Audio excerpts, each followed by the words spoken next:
Hello everyone. If you like what I'm doing here, please consider subscribing, liking, and commenting. It would really help the channel out quite a bit. Thank you very much.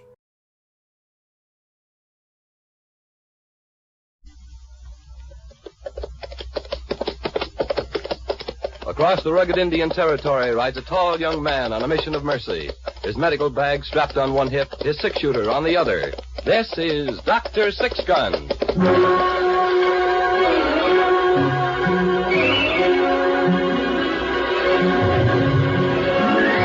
The National Broadcasting Company brings you another episode in the exciting adventure series, Dr. Six-Gun.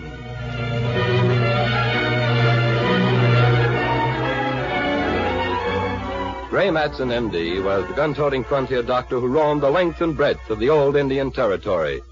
Friend and physician to white man and Indian alike, the symbol of justice and mercy in the lawless West of the 1870s, this legendary figure was known to all as Dr. Six-Gun. The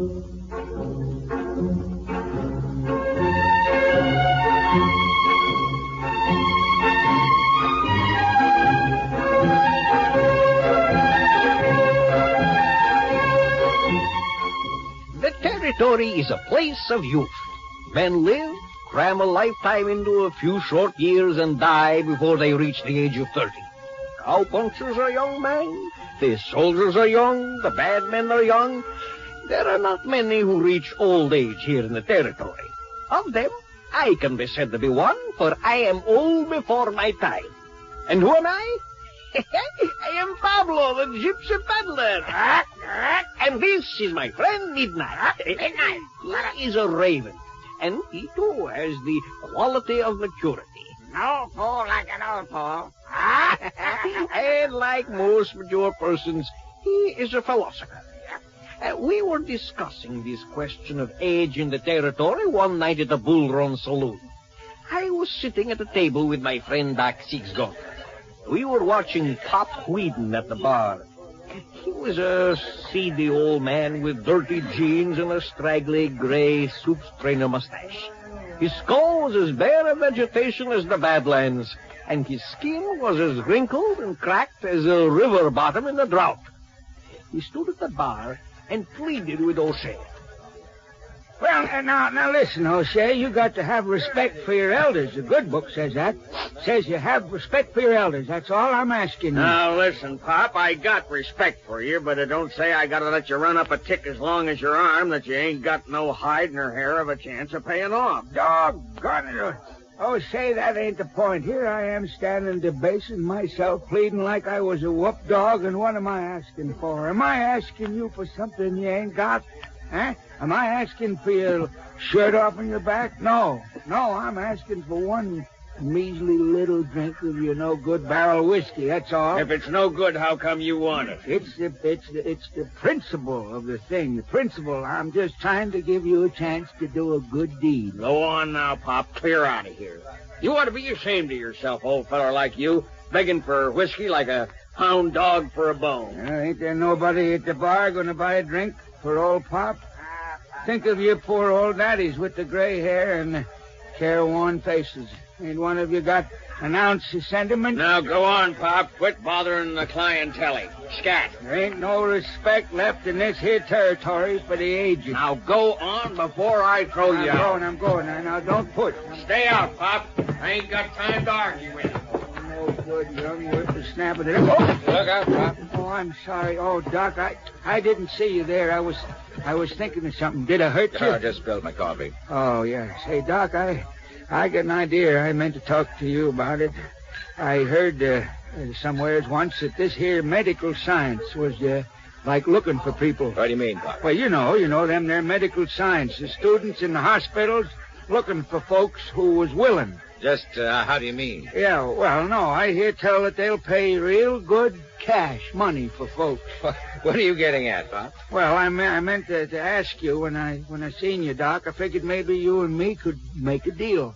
If you was to give me payment in advance, I'd let you stake a claim on me like. What the devil are you talking about? Well, now, look, I'm an old man, Doc, and I'm tough as nails and weathered tougher than rawhide. But there's going to come a day, Doc. Like to everybody, there's going to come a day, and when that day comes, I ain't no use to myself.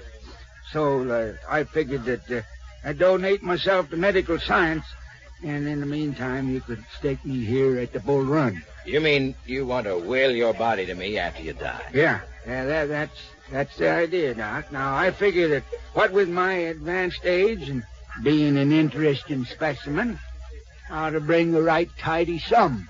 Well, I'm sure you would, Pop, but I just don't happen to be in the market for a cadaver right now. Well, now, I'm right sorry to hear that, Doc. I figure it was a surefire way to stake me to some of the miserable drinking liquor O'Shea peddles.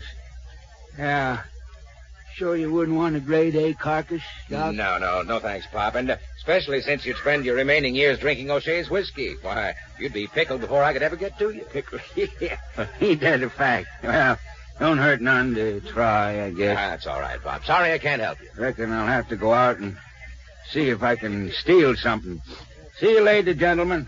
Doc, is that old weasel bothering you? And I'm just going, O'Shea. Me and Doc here was dickering on a business deal. You think it over, Doc. You won't come by a bargain like me every day.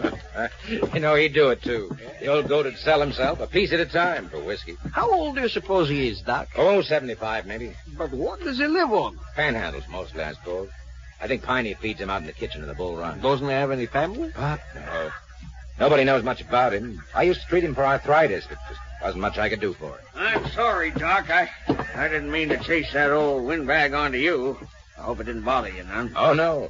No, Pop is a great humanitarian, O'Shea. He is? Mm-hmm. And a philanthropist. Wow. He was trying to make the greatest gift to science that a man can bestow. Now, is that a fact? I wouldn't have thought Pop could have the price of a drink to give to anybody. He doesn't, but he has a very valuable commodity. It's too bad there are no takers.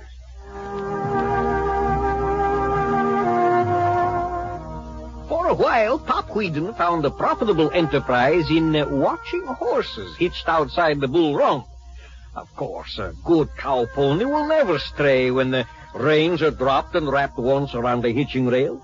But somehow or other, when a cowpoke neglected to give Pop a dime to watch his horse, the reins became mysteriously unwrapped, and the pony might be found wandering some 3 miles from town. This kept Pop supplied with the necessities of life and even allowed a small margin for foolish expenditures, like food. All right, O'Shea. I'll take a glass of your best drinking liquor, just as long as it costs me 10 cents. Okay. Let's see the dime, Pop. Yeah. All right, I guess. Guess you found somebody else to work that horse-watching dodge on. O'Shea, I provide a useful civic service.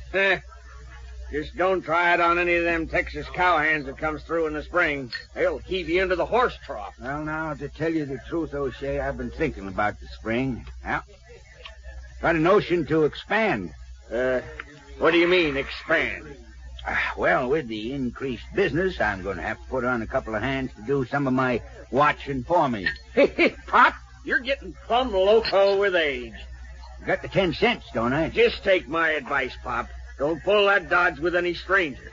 They might not understand you're just a harmless old varmint. I'll take care of myself. Don't you worry about that.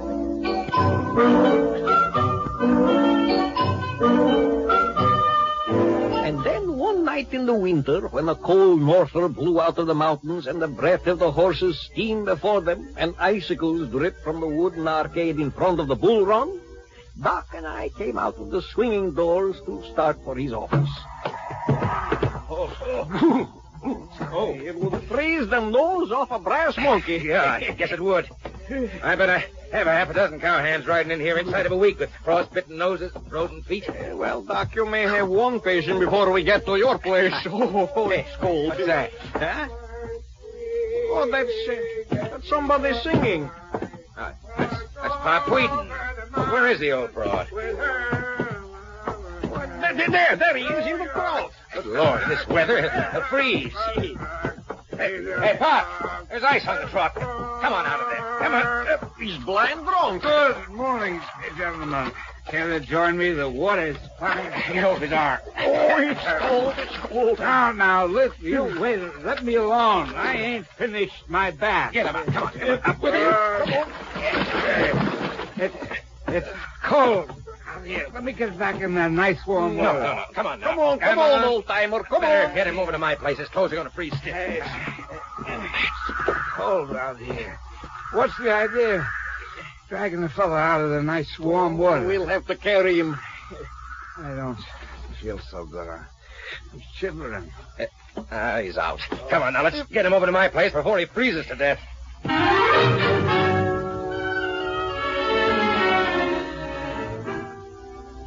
Poke up that fire, Pablo. How is it, Doc? He's got a fever you could fry eggs with. Look at his teeth. I've never seen anybody chatter like that. I better get him out before he swallows them. What kind of crazy thing is that? Taking a bath in a horse trough in the dead of winter. Lucky we came along. Could have found him in the morning frozen solid and buried him right in the ice. Doc. Oh, he's coming too. Doc. Hey, what's the idea, you crazy idiot? Don't you know better than to freeze yourself to death? Doc, the last thing I remember is standing at the bar. And O'Shea says it's Saturday night. And I figured Saturday night is time for my bath. Well, it's almost your last bath. You better lay off that whiskey of O'Shea's for a while. Darn it, killed you. Oh, no. I wouldn't say that. Doc, it saved my life. Everybody knows that alcohol won't freeze.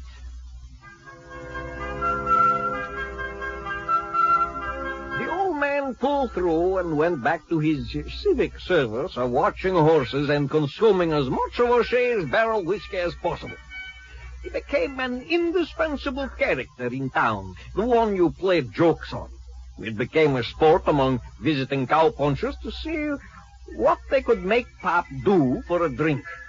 They ran through the usual uninspired notions of having him eat various unsavory items. He spent hours dancing on the bar, imitating the favorite girls from the Silver Lantern at Chisholm City.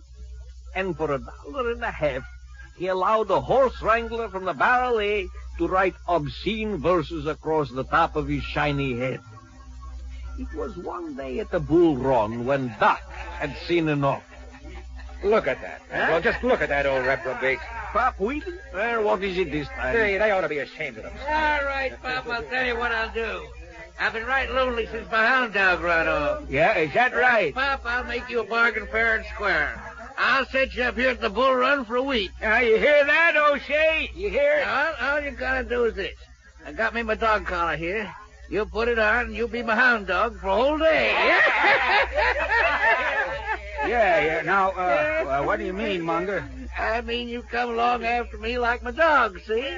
I'll put this collar around your neck and put a rope to it, and you come crawling after me. If you're real bright and learn tricks, I'll set you up here for 2 weeks. Oh, 2 weeks now. That's a bargain, isn't it, Munger? Right. If now, wait a minute. If I be your hound dog for 1 day, I get 2 weeks on the cuff here. All right, now that's enough. Huh? Pop Wheaton, you ought to be ashamed of yourself. Oh, Doc, what's troubling you? You're a human being.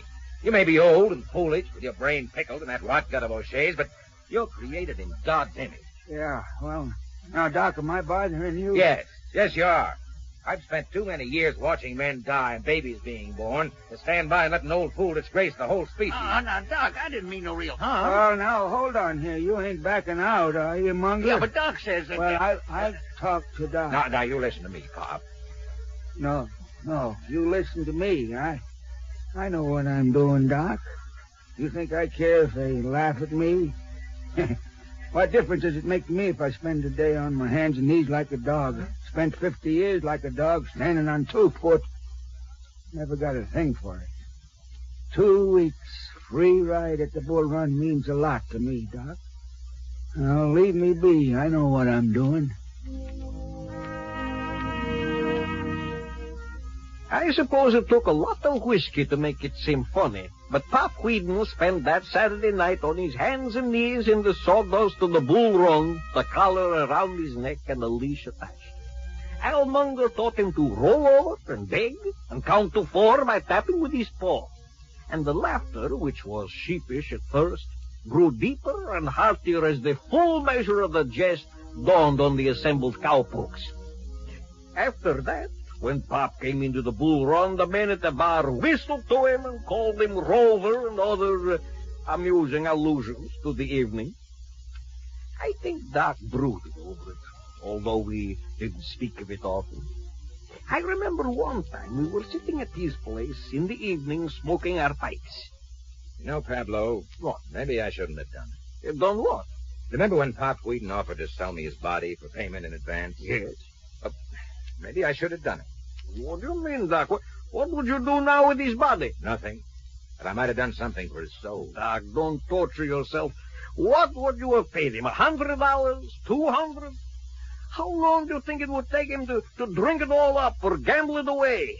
No, he would have been wearing Munger's dog collar maybe 2 or 3 days later. I don't understand it. I don't understand what makes a man do that to himself. He's an old man, 75. He should have some kind of dignity. Doc, you're not a drinking man. Perhaps you don't understand. Oh, that isn't it. I've seen men chained to whiskey. I've seen them in the hospitals when I was a student back in Boston, screaming and crying for gin. But somehow this isn't the same. It's almost as if he wants to be down in the dirt. I still think it's the whiskey. Not entirely. I've seen old Indians drunk, horribly, sickeningly drunk, and yet somehow they seem to hold on to something. A pride in being a chief, or even in being a man. But there's something about Pop. It's as if by degrading himself, it's a great joke he's playing on all of us. Sometimes I get the feeling he's laughing at us. Well, he won't have the last laugh. Not at his age.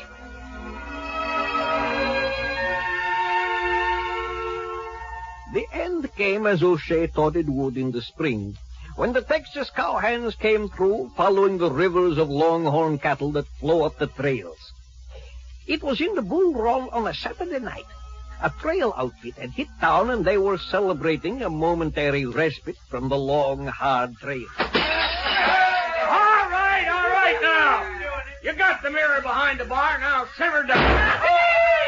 I lay anybody 6 to 5, I can shoot the bottle right out of the monkey's head. It's a bet. Now you cut it out. What kind of a crazy hombre are you? I run a respectable place. What I tell you, clean on the first shot. Pay up, losers, pay up. Now fire around us for the whole house. Charlie, take over the bar. I got my hand pretty badly cut up with them glass pieces. I'm going to see if I can find Doc.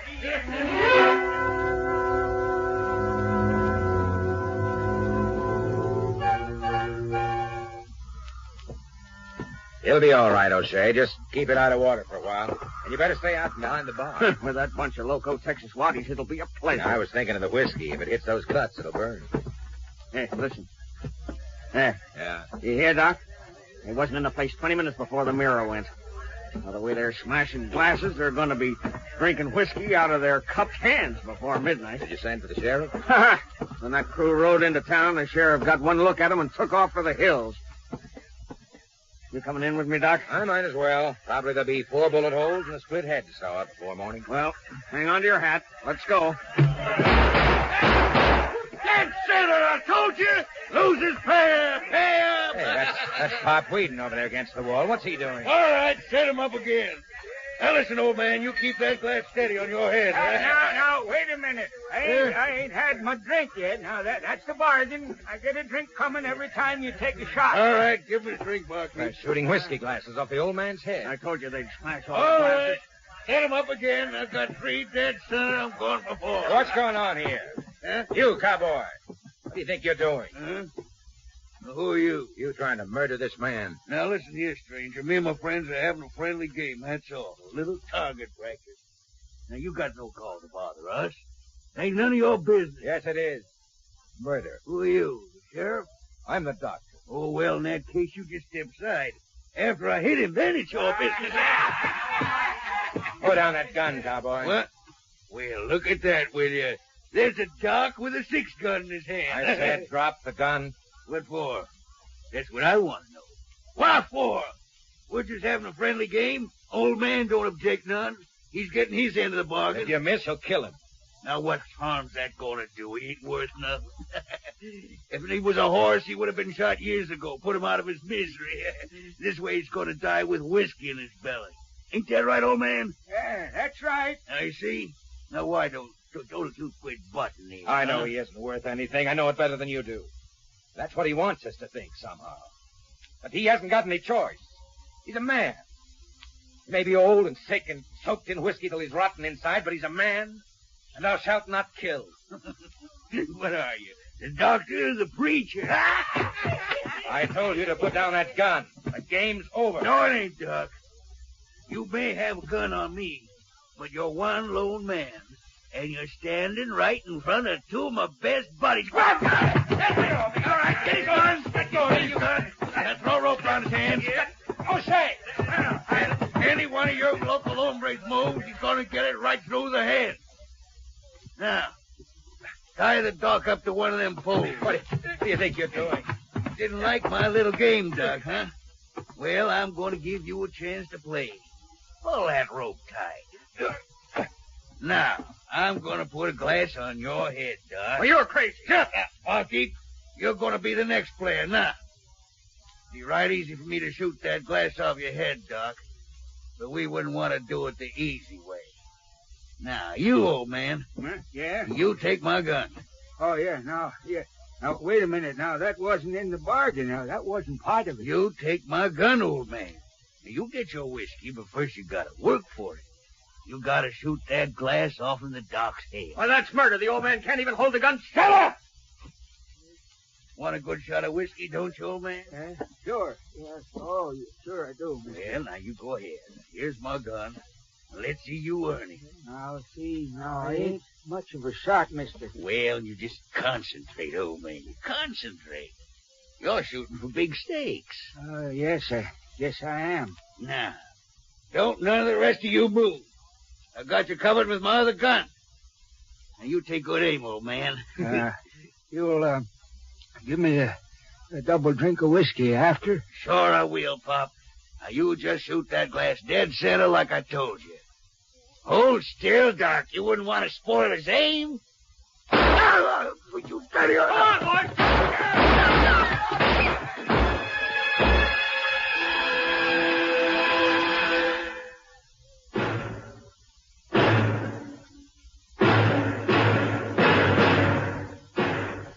With the leader of the Texas men down from Pop's bullet, the citizens of Frenchman's Ford quickly turned the tables on the visitors, and within half an hour they were in the lockup at the sheriff's office, nursing 2 broken arms, half a dozen scalp wounds, and 1 bullet wound in the leg. But the leader was not with them. He was on the slab at the establishment of Mr. Breckenridge, the town undertaker. And Pop Wheaton, he was on the bar at the Bull Run. How is he, old codger, Doc? He won't last. Caught a bullet in the chest. Lost too much blood for a man his age. He saved your life, Doc. Gunning down that crazy coyote. I know. His eyes are open, Doc. Pop Wheaton. Huh? Why did you do it, Pop? Oh, just a bad shot. You know, I didn't get my whiskey. Do you think I could have it anyway? Will it hurt him, Doc? Doesn't matter now. I'll pour you a double, Pop. From the best bottle. The one I keep for myself. Yeah, Why did you do it? I told you. I don't mean that. For all these years, why did you do it? Why did you push yourself down into the dirt and mud? I'm an old man, 75 years. That's no reason. I was a young man once, 1825, way back east. Only it wasn't the east then, it was the frontier. It was the wilderness. I had a little house. I cleared the land myself. And, I had a wife, Sophie. Her name was Sophie. And baby, Doc, I can't remember what the baby's name was. You believe that? It's a long time ago. Indians came. Shawnees. Was it Shawnees, I think. Yeah. I was out in the field and I had my rifle and I heard her scream. I come sneaking up into the bushes around the house and I saw them. There was only 4 of them. I could have got one on the first shot. They was muzzle loaders in them days. I know. Yeah, muzzle. I had my hunting knife. Could have fought them. Men have fought the Indians before. It was their wife and baby in danger. I had surprise on my side, Doc. You see, they didn't know I was there. But I didn't do anything. I didn't fire a shot because I was scared, afraid. Take it easy. I watched, Doc. I watched over the sights of my rifle. I watched. And when it was over, I went away. I didn't have no more wife, Sophie. Didn't have no baby. I can't remember the name of the baby. Isn't that funny? Yeah. No. Ain't no animal would behave like that, Doc. No animal. Ain't no varmint in the woods, no bird of the air. Would have been that downright low. Doc, the human being is the lowest, no good, rottenest thing there is. I've lived 75 years knowing that. But you don't believe it anymore. Told you what I'd done. I saw what you did tonight. It wasn't low or rotten. You saved my life. Maybe it was because you never really believed it, Pop. And I was the one who told you you were wrong. No. No, man ain't no good. A man is a critter who'd lie in the bushes and watch his woman die because he was afraid to fight. Yeah. Look at me, Doc. Haven't I showed it? 50 years I've been the lowest, no good, rotten, crawling critter nobody ever saw. Doesn't that prove it? Doesn't that make it up? I let everybody see how rotten I was, Doc. Doesn't that make it up? No, that doesn't make it up, Pop.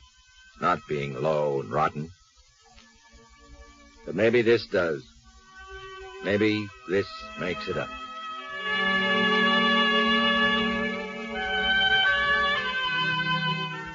He died, and we buried him out on Boot Hill. And when we came to burn his name on the wooden marker, we found that no one knew his first name. It was Doc who finally suggested the epitaph. We'll make it Pop Wheaton, beloved husband of Sophie. He tried to make it up.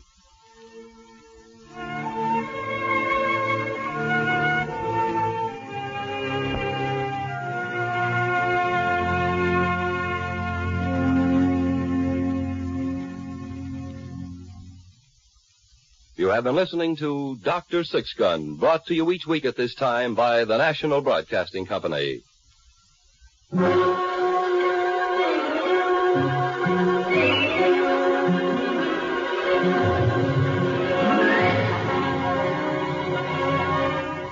Doc Six Gun is played by Carl Weber and Pablo by William Griffiths. Today's script was written by Ernest Kenoy.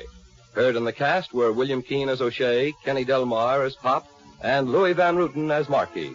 Dr. Six Gun, a radio production of the National Broadcasting Company, is directed by Harry Frazee.